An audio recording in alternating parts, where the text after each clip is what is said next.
જામનગર જિલ્લામાં આજે તારીખ 10 મેના રોજ રાત્રે 11 થી આવતીકાલ સવારે 6 કલાક સુધી બ્લેકઆઉટ જાહેર કર્યું કલેક્ટરે।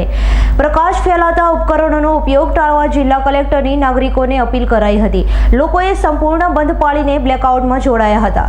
હાલની પરિસ્થિતિને ધ્યાને લઈ જામનગર જિલ્લામાં કલેક્ટર કેતન ઠક્કર દ્વારા આજે તારીખ 10/5/2025ના રોજ રાત્રિના 11 વાગ્યાથી આવતીકાલ તારીખ 11/5/2025 સવારે 6 વાગ્યા સુધી સમગ્ર જિલ્લામાં બ્લેકઆઉટ જાહેર કરવામાં આવ્યું હતું।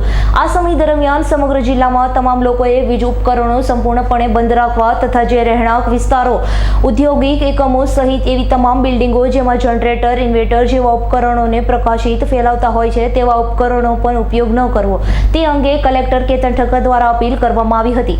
જામનગર વાસીઓએ બ્લેકઆઉટનો અમલ કરવા તથા જિલ્લા વહીવટીતંત્ર તરફથી મળતી સૂચનાઓનું પાલન કરી સહકાર આપવા કલેક્ટર દ્વારા અનુરોધ કરવામાં આવ્યો હતો। કલેક્ટરની અપીલને ધ્યાને લઈ લોકોએ સંપૂર્ણ બંધ પાળીને બ્લેકઆઉટમાં જોડાયા હતા। સાંજે બજાર પૂર્ણ બંધ જોવા મળી આવ્યું હતું।